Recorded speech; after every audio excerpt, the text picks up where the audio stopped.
Suppose we have a function of two variables. We have the variable x, we have the variable y. You can see in the 3D graph, the surfaces are on the xy plane. Okay, only. That means here x and y are independent variable and z is dependent variable. I guess you are familiar with what is independent variable and what is dependent variable. If we change x, y will not change, and if we change y, x will not change. But if we change either x or y, z will change. Z is a function of x and y. We can write its total derivative equal to dz equal to delta f upon delta x into dx plus delta f upon delta y into dy. That means if we make any variable constant and change the other one, z will change. Suppose we pick one value of x. Here we picked this one. Okay, we keep x at this one value as we change the value of y. Now it becomes a 2D graph. Okay, this is just a 2D graph and it's just a z and just a y. Think like your eye is in here. Okay, so here at this frame of references is just a 2D graph as we do in an elementary school. Each time we change y by a small amount, z also changes by a small amount. Here green color shows the increasing slope. Let's take another value of x and make it constant and change the value of y as we did it before. The value of z also changes. Here as it was last time, here red arrow shows the decreasing slope, and last time it was the increasing slope detected by the green one. Okay, at each point the change in z at each point, okay, the change in z divided by the change in y is given by the slope of the line. The change in z divided by the change in y is what we refer as the partial derivative of z with respect to y. You can see the color in the graph. Red color shows the decreasing slope, and the green color shows the increasing slope. There are dark red and soft red, okay, showing how fast or slow they are decreasing respectively, and same for the green one also, how fast or slow they increasing respectively. Same thing we can do for x also. We can fix a value of y and can vary x with respect to z, and that will give us the partial derivative of z with respect to x noted here. And the green and red color shows the increasing and decreasing slope respectively as it was did before. Here it is green color and here it is also the green color. It is slowly increasing and it is fastly decreasing. Here also red color and here also the red color. It is slowly decreasing and it is fastly decreasing. Every value on the graph has a value for the partial derivative of z with respect to x.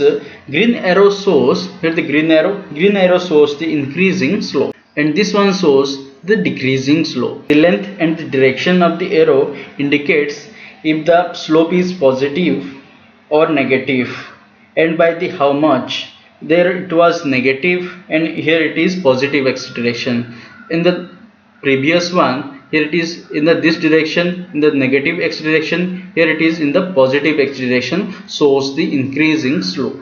Every point has arrows represent a partial derivative of z with respect to x and partial derivative of z with respect to y. This is just a point in the whole graph. Similar to this, we have every point in the graph showing the same characteristics. If we add these two vectors together as a vectors, then we will get a new vector is indicated as shown. Let us call this new arrow the gradient of the function z. This arrow always indicates the direction in which g is increasing by the largest amount. Let's discuss some brief theory of gradient.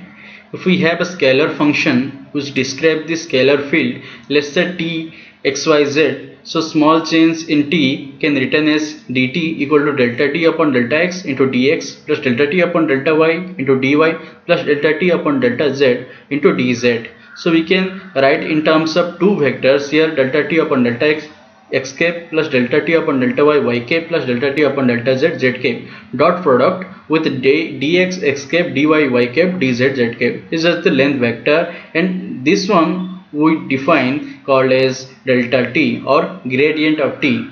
So dt equal to gradient t mod dl mod cos theta. Theta equal to angle between delta t and dl. Maximum change of field for theta equal to 0, because for theta equal to 0, cos theta equal to 1. That is, for a fixed distance dl, dt is greatest when we move in the same direction of delta t. That's what we mean by theta equal to 0. Thus gradient delta t points in the direction of maximum increase of the function t. So delta t mod gives the slope along its maximal direction. If delta t tends to 0 at x1, y1, z1 at any given point, then dt equal to 0 for small displacement about the point x1, y1, z1. This is then a stationary point. It could be maximum, minimum or saddle point. There is a note you have to remember. If a surface f of xyz equal to c, any constant, passes through a point P, the value of the function at each point on the surface is the same as at P. Then such a surface is called the level surface through P. For example, if phi of xyz represents potential at this point P, then equipotential surface phi of xyz equal to c is a level surface.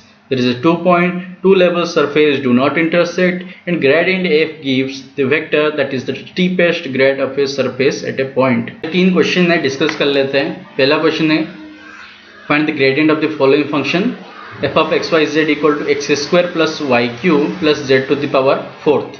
ठीक है, तो gradient आप लिख सकते हैं iota delta upon delta x plus j delta upon delta y plus k cap delta upon delta z. यहाँ पे z है, ठीक है, ऑफ फंक्शन.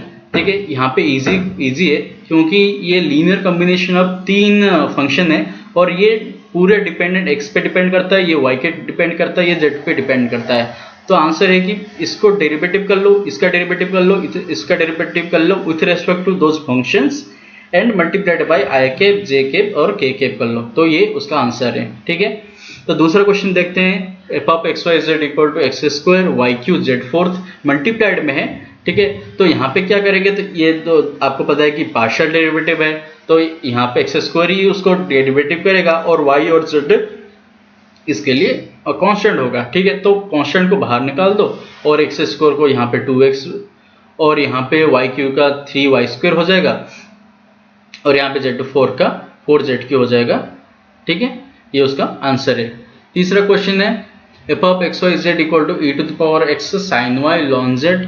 तो e to the power x का e to the power x हो गया, sin y का cos y और ln z का 1/z डेरिवेटिव हो गया. ठीक है, ये उसका आंसर है. तो ये तो 3 क्वेश्चन ही है, और ज़्यादा क्वेश्चन मैंने अपने फेसबुक पेज फिजिक्स क्वेस्ट में अपलोड किया है. तो आप फेसबुक पे सर्च कीजिए फिजिक्स क्वेस्ट, तो आप यहाँ पे देख सकते हैं. ठीक है, और सारा questions. Here it is sphere that we have here. Let's say if we want to calculate its gradient, the picture shows the normal to every point on its surface. Thus shows the direction of gradient at every point on the surface. Let's take this example. यहाँ पे आप देख सकते हैं ये पर्वत की है पिक्चर है. ठीक है, मान लो कि आप यहाँ पे हो या फिर यहाँ पे हो. ठीक है, और मान लो आप यहाँ पे आना चाहते हो. ठीक है, इस पॉइंट पे आना चाहते हो. मान लो इस पॉइंट का कुछ कोऑर्डिनेट है x1, y1, z1 मान लो. ठीक है, तो आपको पता है कि ग्रेडियंट के लिए आपको स्केलर फंक्शन चाहिए. Let's say we have a scalar function phi of x y z. ठीक है, तो हम क्या करेंगे, तो पहले उसका ग्रेडियंट निकालेंगे. ठीक है, ग्रेडियंट निकालने के बाद हम यहाँ का कोऑर्डिनेट वहाँ पे पुट करेंगे. ठीक है, तो एक वेक्टर आ जाएगा समथिंग आयोटा के आई के प्लस समथिंग जे के प्लस समथिंग के के. फिर हम उसका यूनिट वेक्टर निकाल लेंगे. ठीक है, समथिंग अगर ए के एक वेक्टर हो गया तो हम यूनिट वेक्टर कैसे निकालेंगे, ए वेक्टर अपॉन ए का मॉड. ठीक है, तो एक यूनिट वेक्टर आ जाएगा. तो वो एक यूनिट वेक्टर वो दिखाएगा कि हम किस डायरेक्शन में जाएं, तो कम टाइम में यहाँ से यहाँ पहुँच सकते हैं या फिर यहाँ से यहाँ पहुँच सकते हैं. ठीक है, अब यहाँ पे ग्रेडियंट खत्म हो जाता है हमारा. तो नेक्स्ट वीडियो में हम उसका कुछ एप्लीकेशन डिस्कस करेंगे.